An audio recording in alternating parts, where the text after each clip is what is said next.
Oh, happy day, oh, glory be. Hi, folks. This is Chaplain Scott Savelle with another prophecy update. I have been on the road and have had a lot going on over the last 2 or 3 weeks, so I haven't been able to push an update out there, but I have been paying attention to what's going on in the world, and I wish I had time today to bring you all the many articles that I read over the course of the last few weeks, but we'll only be able to look at a few today as we think about the uh, what's going on in the world, from Israel to the nations to globalism to deception. We could go on and on. But anyway, before we jump in, go ahead and hit that like, subscribe, and share button. Just to give you a little update about my family and my travels over the last few weeks. We were over in the DC area again last week and over the weekend for a friend's promotion ceremony to colonel. We were stationed together 14, 15 years ago at Scott Air Force Base. And of course, I retired from the Air Force in 2017, but my friend has gone on to become a colonel now, having recently been promoted to the rank of colonel. He is a chaplain and he is stationed at the Pentagon. And as you can see from the picture, he has continued to climb the ladder, and I retired and got fatter. So something to think about, I guess. And then we also visited some friends of ours who are missionaries to the military in general and the Marines in particular, Udale and Janet, and they have a ministry to the Marines there at Marine Base Quantico. So if you know someone in the Marines who's going to be stationed there, let me know and I'll let them know. Of course, they are getting older and they are talking about the possibility of retirement in the next year or two. But until then, they'll be at Quantico blessing Marines. So if you know anybody that's going to be stationed in Quantico, Virginia, at the Marine base there, again, you can reach out to me and I'll reach out to them. All right, well, let's get busy.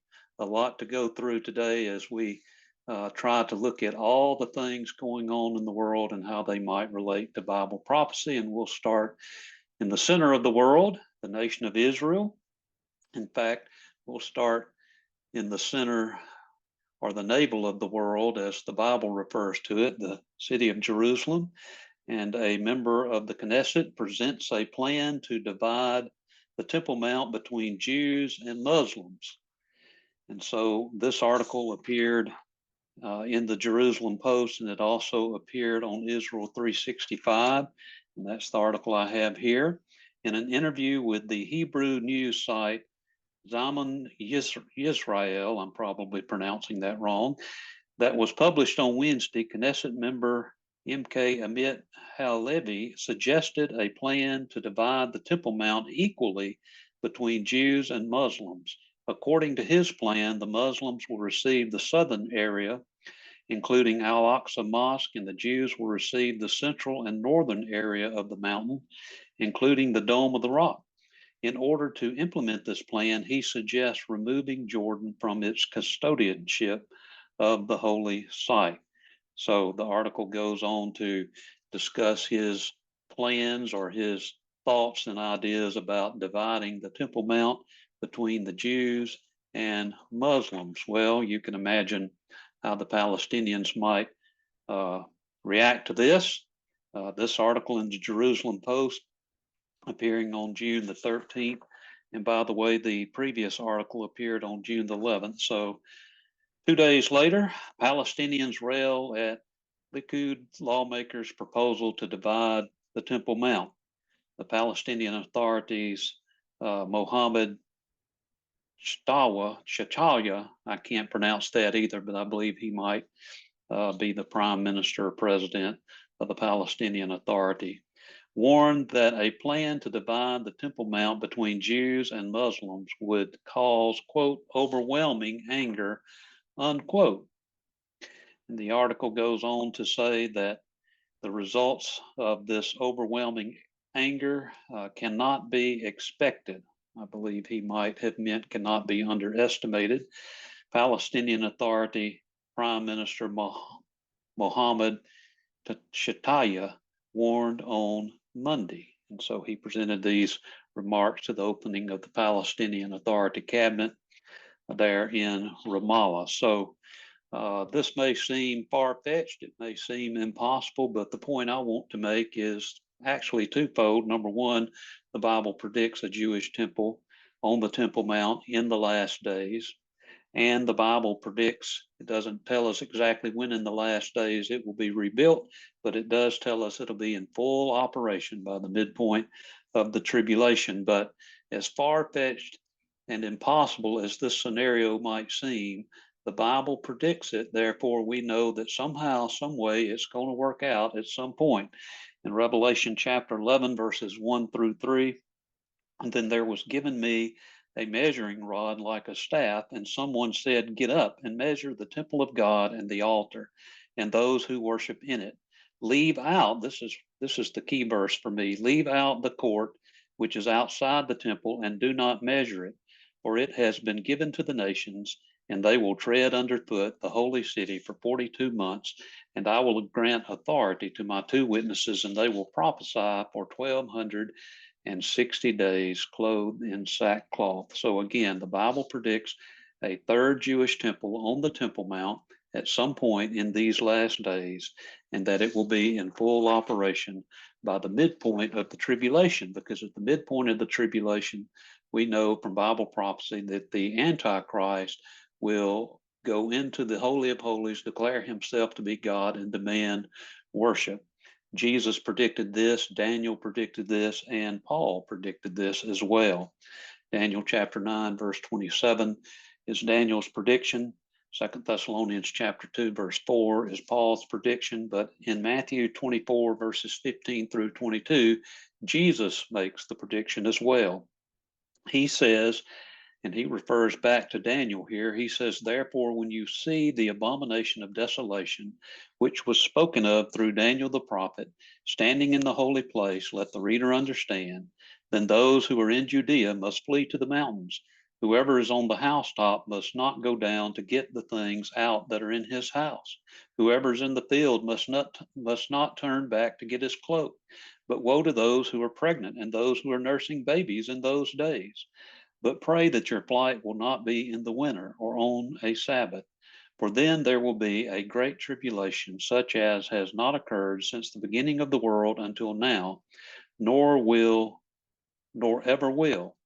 Verse 22, "Unless those days had been cut short, no life would have been saved, but for the sake of the elect, those days will be cut short." So our preterist friends or partial preterist friends like to tell us that this prophecy was fulfilled in 70 AD with the fall of Jerusalem. But here Jesus says that when this event happens, there will be great tribulation, such as has not occurred since the beginning of the world until now, nor ever will. And so we know that the great tribulation has not yet occurred. It is yet future. So this prophecy is speaking of something yet future. So where will the temple be? Well, there have been a lot of conjectures over the years. Here is a picture showing four possibilities. The one there that says City of David, you can just ignore that one. That one doesn't fit any of the prophecies anywhere. There's no history of there ever being a temple down in the City of David. So we can just leave that one. But there are at least four possibilities on the Temple Mount, and you see them there. And the one that I am partial to, and I will show you another picture here, is the southern possibility. And you see there the Dome of the Rock, where the Israeli member of the Knesset suggested that the Dome of the Rock be removed, and that he believes that that is where the temple stood historically. But I don't know. I lean towards the temple having stood there at the southern site, and the reason that I believe that that might be where the temple stood is because of where the eastern gate is located. So let me pull this picture back up here. You see the eastern gate basically located, it's not really in the picture, but it's basically located where the arrow there in that picture is pointing to. And if you were standing on the Mount of Olives and you could look across and through the eastern gate, back during the time of Jesus, for example, you could look basically right into the Holy of Holies there in the temple. So, or at least you could see the veil that was separating the Holy of Holies from that inner sanctum or that inner room where the Holy of Holies was. So there is a dome there that the Muslims built hundreds of years ago called the Dome of the Spirits, the Dome of the Tablets. When I was in Israel a few years ago in 2017, our tour guide, who himself was Jewish or is Jewish, told us that he believes, and a lot of Jews believe, that the Dome of the Spirits is where the Holy of Holies stood there in the temple.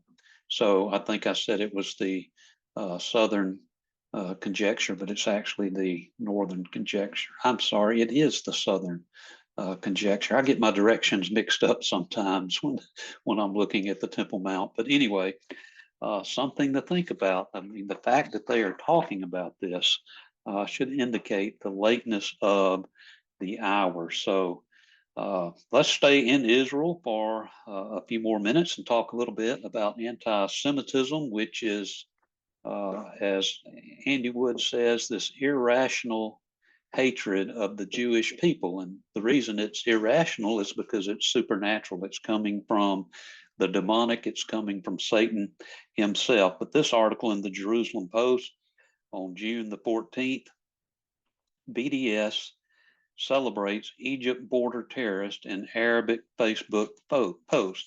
Despite the Facebook post celebrating the actions of Ibrahim, the BDS website claims to urge, quote, nonviolent pressure on Israel. And so the article says that the BDS Egypt page published a post. This post was shared by the BDS Arabic page, mourning the death of the terrorists responsible for murdering 3 IDF soldiers in a terror attack on the Egyptian border on June the 3rd. So just one example of anti-Semitism there in Israel.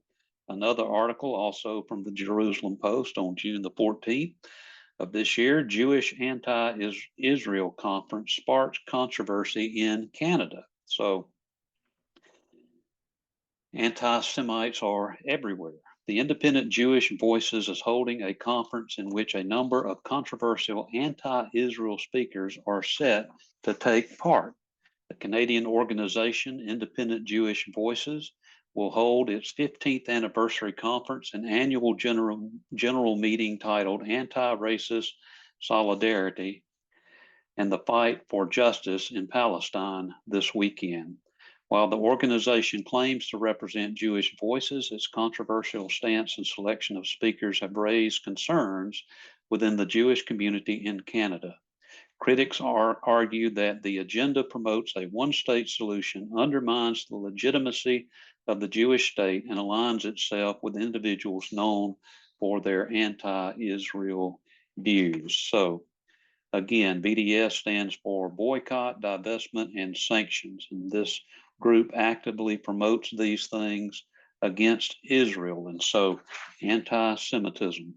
Another article also in the Jerusalem Post on June the 14th, Israeli midwives sit out international conference after Israeli flag ban. The conference began on Sunday, during which various midwives associations displayed their national flag, including Iran, but the Jews were asked not to display their flag or told that they couldn't. And so these Jewish midwives, Israeli midwives said, well, we just won't come to the conference.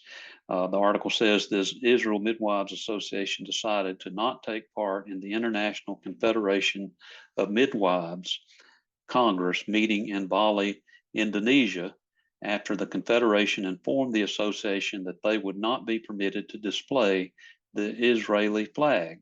The Congress began with the opening ceremony on Sunday, during which the various Midwives Associations displayed their national flags, including Iran. And so they were told that they could not display the Israeli flag because it might anger the governor of Bali, and as a result, he might put an end to the meeting of the Midwives Association. But the Israeli Association decided to sit that one out. So again, anti-Semitism in Revelation chapter 12, verses 13 through 17 tell us, and when the dragon saw that he was thrown down to earth, speaking of Satan, of course, he persecuted the woman. And the woman in chapter 12 of Revelation represents Israel. He persecuted the woman who gave birth to the male child, that's Jesus. But the two wings of the great eagle were given to the woman so that she could fly into the wilderness to her place where she was nourished for a time and times and half a time from the presence of the serpent. And the serpent poured water like a river out of his mouth after the woman so that he might cause her to be swept away with the flood.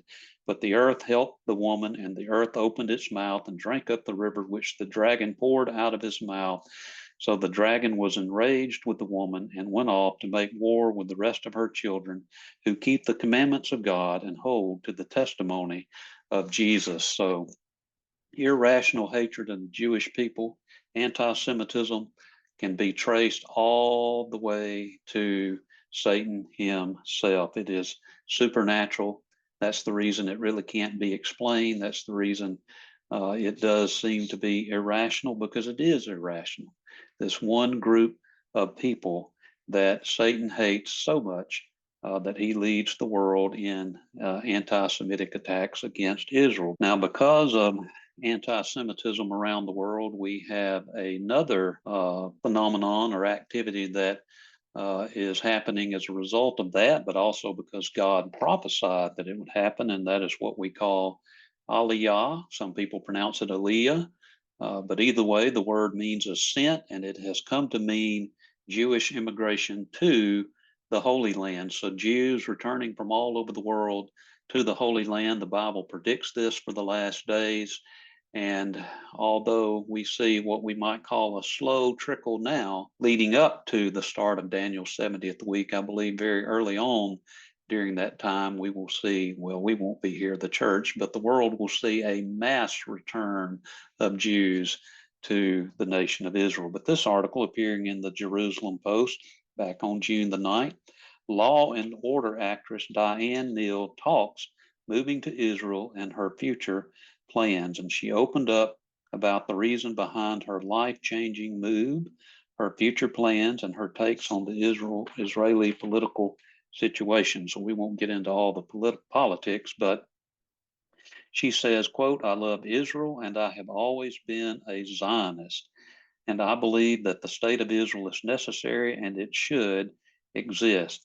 Even in the last few years in New York, I have experienced some anti-Semitism in a really unpleasant way, which was shocking, which to me was shocking, absolutely shocking." She says, "For me, the better place to be is in Israel. I am feeling incredibly happy to be here, incredibly grateful to be here. Believe it or not, I feel safe here and definitely safer." And so she goes on to share down in the next paragraph about a very personal memory of her grandmother asking her not to pass Jewish names on to her children. Neal said that at the time she minimized what her grandmother had said, thinking that the time when the Jews had to keep their identity secret had passed. However, Neal said that she now understands that anti-Semitism exists, is rising, and that there has always been an undercurrent of anti-Semitism. She said that with her non-Jewish last name, people had been more open about their anti-Semitic views. And so here we have a very well-known Hollywood actress who's Jewish, but you wouldn't know it unless she told you. And she has experienced anti-Semitism, and she recognizes that it is a problem, that it is increasing. She may not recognize why it is increasing in these last days, but she has responded to the movement of God in her own heart by returning to Israel. And then another article, Israel 365 News on June the 14th, Israel to build thousands of homes in Judea and Samaria. And most of the time when you see something like this in the news, you'll see one side of this political persuasion saying that these are illegal settlements, but they're not. And then you'll see Israel, the Israeli government, talking about why they're building these settlements, but ultimately they're being built because they need housing for all of these Jews who are returning to the Holy Land, who are making aliyah to the Holy Land, who are returning to the land of their forefathers, just like the Bible predicted for the last days. So that's what's going on in Israel. Let's move on to the nations. And of course, I'm thinking about the alignment of nations for the last days. And here's an article that appeared in the Jerusalem Post on June the 14th. U.S. House of Representatives promotes special envoy role to advance Abraham Accords. The efforts to form the special position come as the U.S. works to normalize relations between Israel and Saudi Arabia. And the article says that the House of Representatives, of course, this is the U.S. House of Representatives, passed a bipartisan bill to create the new diplomatic position of an ambassador for the Abraham Accords to help advance Israel's normalization with its Arab neighbors, particularly with Saudi Arabia. According to the bill, overwhelmingly approved by 413 to 13 vote on Tuesday evening, the new envoy would serve as the primary advisor to and coordinate efforts across the U.S. government relating to the expansion and strengthening of the Abraham Accords. And of course, the article said particularly with Saudi Arabia. Of course, Israel has entered into these Abrahamic Accords, which were brought about under the administration and leadership of former President Trump. We'll talk a little bit more about him in a moment. But we saw many Arab nations, Muslim nations, that entered into these accords with Israel. Now, this is not a peace treaty. These aren't peace accords, but rather they're economic accords. And so these nations are entering into these accords with Israel because there's economic benefit to them. And I think Saudi Arabia recognizes this, but they're slow to come on board, and we won't get into all those reasons. But this further sets the world up for the prophesied Ezekiel 38:39 war or invasion of Israel in the last days by Iran and Russia and a coalition of Muslim nations. And the ones that aren't included, interestingly enough, the nations not included in this prophecy as far as coming against Israel to invade her in the last days, just happen to be the nations that are entering into these accords. And of course, Saudi Arabia is one of the nations that doesn't come against Israel in the last days as part of this battle, but rather protest it. In Ezekiel 38, verses 10 through 13, thus says the Lord God, it will come about on that day that thoughts will come into your mind, and you will devise an evil plan. And you will say, I will go up against the land of unwalled villages. I will go against those who are at rest, that live securely, all of them living without walls and having no bars or gates, to capture spoil and to seize plunder, to turn your hand against the waste places which are now inhabited, and against the people who are gathered from the nations, who have acquired cattle and goods, and who live at the center of the world. Sheba and Dedan, and the merchants of Tarshish with all its villages will say to you, have you come to capture spoil?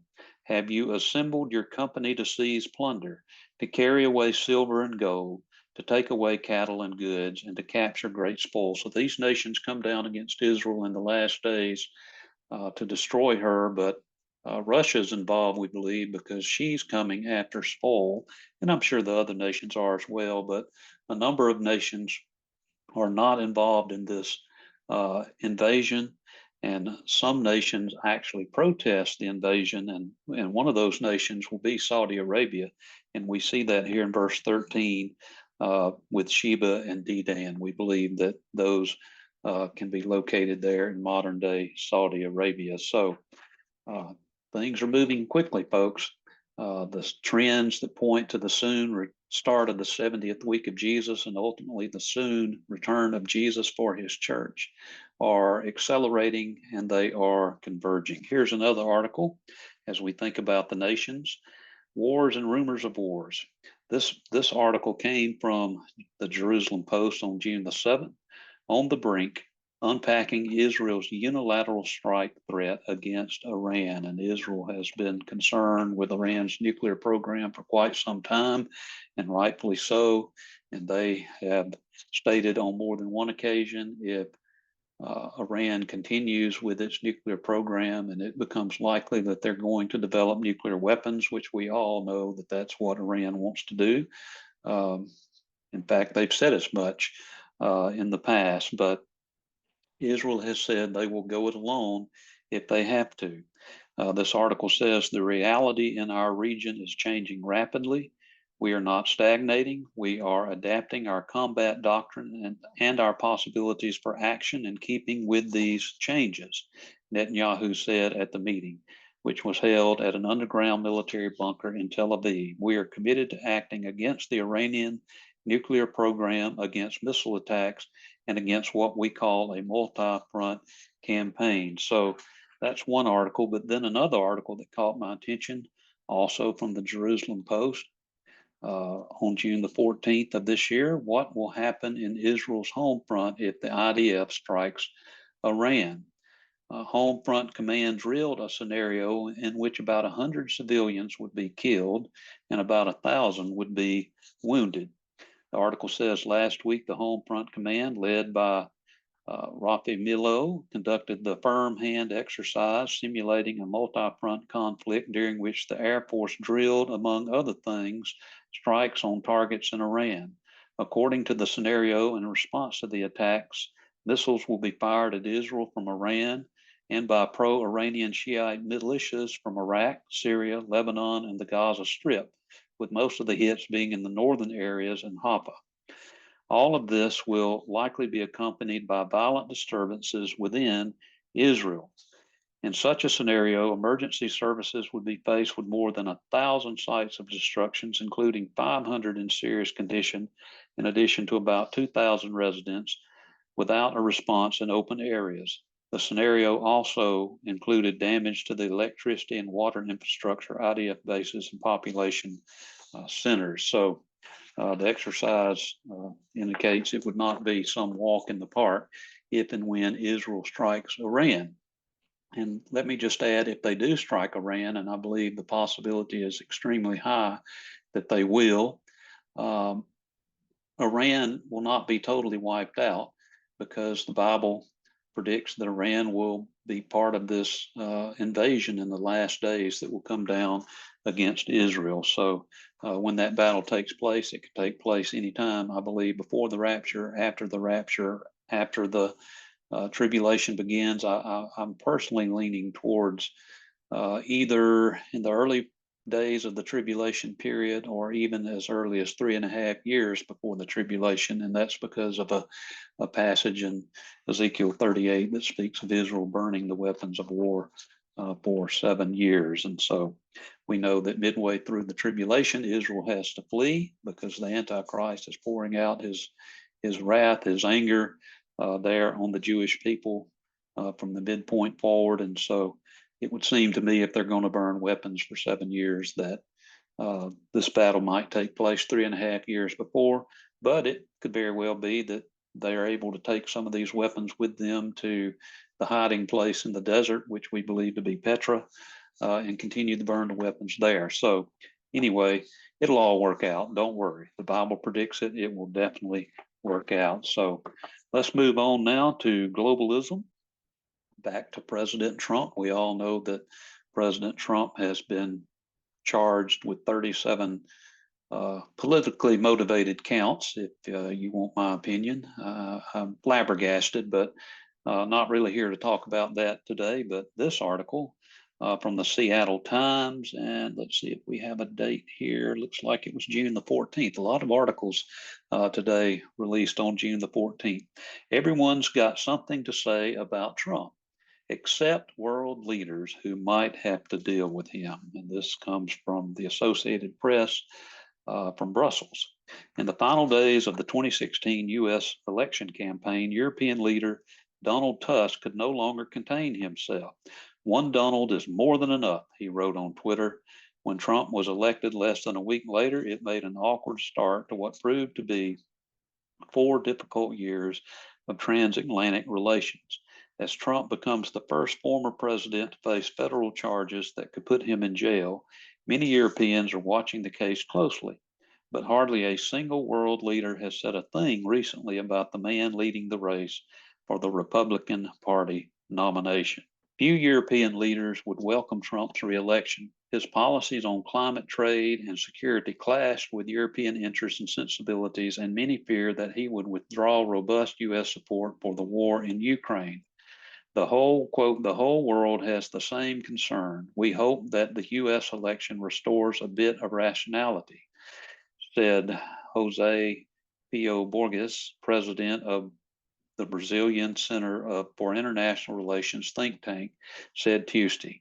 Not that we have great appreciation for Biden, but there is no comparison. So, some articles from that we would put under the heading of globalism, just to show you how the world is continuing to move in this direction. And it just seems like the whole globe is getting on the same page about a lot of things, including former President Trump and the potential for him being reelected despite all his legal challenges. So let's move on from that to deception and demonic activity, and have a number of articles here on AI. But before I get to that, some articles that I could have included that I'm not including just because the whole thing makes me sick, but articles about all that's going on in the month of June here in the United States, and the evil that is being promoted. And we certainly see days of Noah and days of Lot types of things going on that Jesus said would precede his return. So take note of those things. And also, just especially for those of us who have young children, let's be sure we're praying for one another, that we're praying for our families, and we're especially praying for our young children, because these groups who are demonically inspired are going after our children. So let's pray that our children are, that God would protect our children from all spiritual dangers, that he would protect us, that he would protect his people from all spiritual dangers, especially in these last days. And so let's just commit and covenant together that we will pray for one another in that regard. And I'll have some more to say about that in a future update. But right now, I'll move on to AI. This article, I believe, came from Euronews. Don't have a date here, but digital government, the impact of digitalization on citizens' well-being. Looks like the date was May the 31st. Can digitalization shape a better future by improving government and citizens' well-being? Digital government is increasingly a top priority for nations globally. We could also tie this in with globalism as they navigate the pace of change and technological advancements. That was reflected at the 8th edition of the World Government Summit in Dubai. So the world is talking about digitalization and digital identities and getting people their digital identities. There's been some movement in Congress here in the United States about that, and it should certainly be no surprise, because ultimately I believe all of this is headed to the mark of the beast. And it would seem to me that the technology for that is present, and also getting, for the lack of a better word, better. The technology is getting better in that regard, because Satan, who wants to be God, will never be God. He'll never be omniscient. He'll never be omnipotent, and he'll never be omnipresent. That is, he won't be present everywhere at the same time. And so he's got to come up with some system that he can implement through his man, the Antichrist, and the false prophet as well. And he is going to do that ultimately through what the Bible tells us in Revelation chapter 13 is the mark of the beast. And those who wish to buy and sell will have to take that mark or face certain death. And of course, the Bible says that those who take the mark from that point forward are without hope, and that those who don't take the mark will ultimately be most of them will ultimately be martyred. So here's another article from Reuters, I believe that's how it's pronounced, on June the 13th. Meta, also or formerly known as Facebook, Meta releases, quote, human-like, unquote, AI image creation model. So it only gets scarier the closer we get to the return of Christ. Meta Platforms said on Tuesday that it would provide researchers with access to components of a new human-like artificial intelligence model that it said can analyze and complete unfinished images more accurately than existing models. So I'm not going to read the whole article, but I'll go ahead and read this last paragraph here on my page. The company's executives have dismissed warnings from others in the industry about the potential dangers of the technology, declining to sign a statement last month backed by top executives from OpenAI, DeepMind, Microsoft, and Google that equated its risk with pandemics and wars. So Meta, also known, formerly known as Facebook, getting in the mix. And then another article, this appeared on Fox News on, let's see if there's a date, June the 11th. ChatGPT delivers sermon to packed German church, tells congregants not to fear death. And the article says hundreds attended a Protestant church service Friday in Germany, generated almost entirely by artificial intelligence, with a sermon presented by the AI chatbot ChatGPT.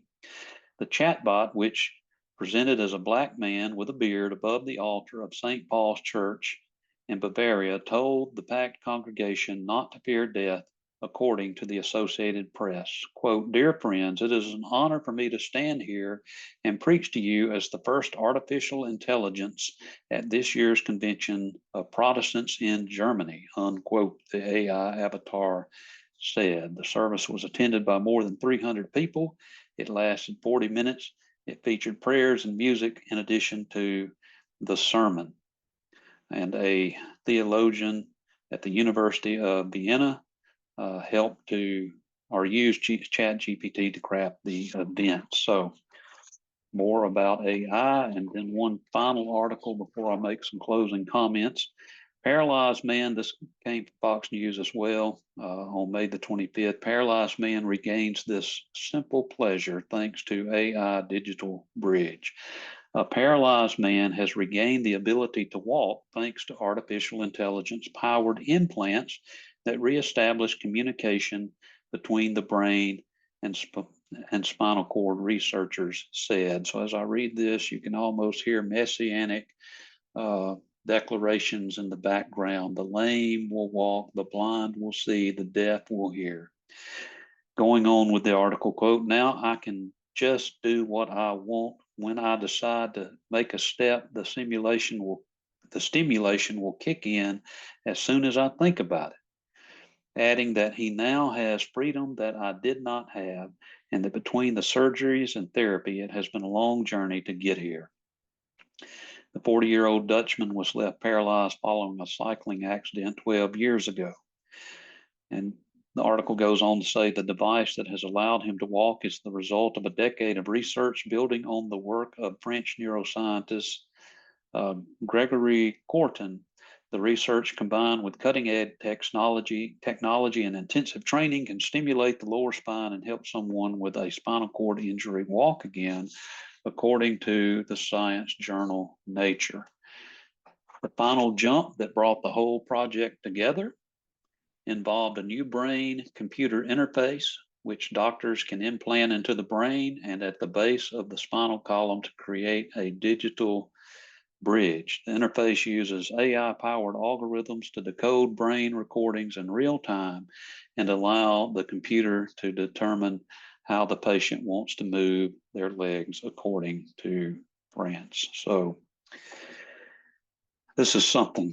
On the one hand, I would say, well, this is good. Here you have someone who was left paralyzed in an accident, who hasn't been able to walk for the last 12 years. Now, as technology has continued to increase, he's able to walk again to some extent. But at the same time, you can see where all of this artificial intelligence is ultimately heading.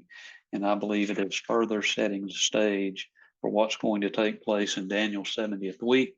And again, we see this trend along with other trends, all the other trends that the Bible predicts for the last days. We see them converging together at an accelerating rate. But thinking about artificial intelligence and where it might be headed, Revelation chapter 13, verses 11 through 17. Then I saw another beast coming up out of the earth, and he had two horns like a lamb, and he spoke as a dragon. He exercises all the authority of the first beast in his presence, and he makes the earth and those who dwell in it worship the first beast, whose fatal wound was healed. He performs great signs, so that he even makes fire come down out of heaven to the earth in the presence of men. And he deceives those who dwell on the earth because of the signs which it was given him to perform in the presence of the beast, telling those who dwell on the earth, listen to this, to make an image to the beast who had the wound of the sword and has come to life. And it was given to him to give breath to the image of the beast, so that the image of the beast would even speak and cause as many as do not worship the image of the beast to be killed.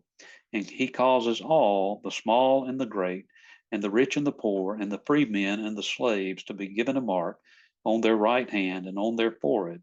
And he provides that no one will be able to buy or to sell except the one who has the mark, either the name of the beast or the number of his name. So AI seems to be, to me anyway, headed in that direction. Everything, it seems, that we see coming on the scene, technologically speaking, these days, is only making the mark of the beast technology more certain for when that time comes. And so I believe, based on all of that, that Daniel's 70th week, what we also call the tribulation or the Great Tribulation, is quickly approaching.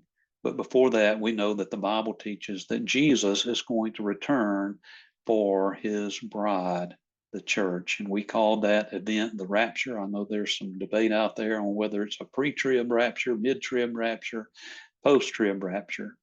I believe after 25, actually going on 30 plus years of studying prophecy, that the pre-trib rapture position is the correct position. But for those of you who might hold a different position, don't worry about that. We'll explain it to you on our way up. But at any rate, keep looking up, because Jesus is coming soon for his church. And I pray that you are ready to see Jesus face to face, whether it is through the rapture or if he calls you home by a death, that you are ready to meet Jesus. All right, that's all I have for you this week. Thank you for tuning in, and I look forward to maybe sharing another prophecy update at some time in the near future. Thank you, and God bless you and your family. And again, keep looking up. Things are getting exciting.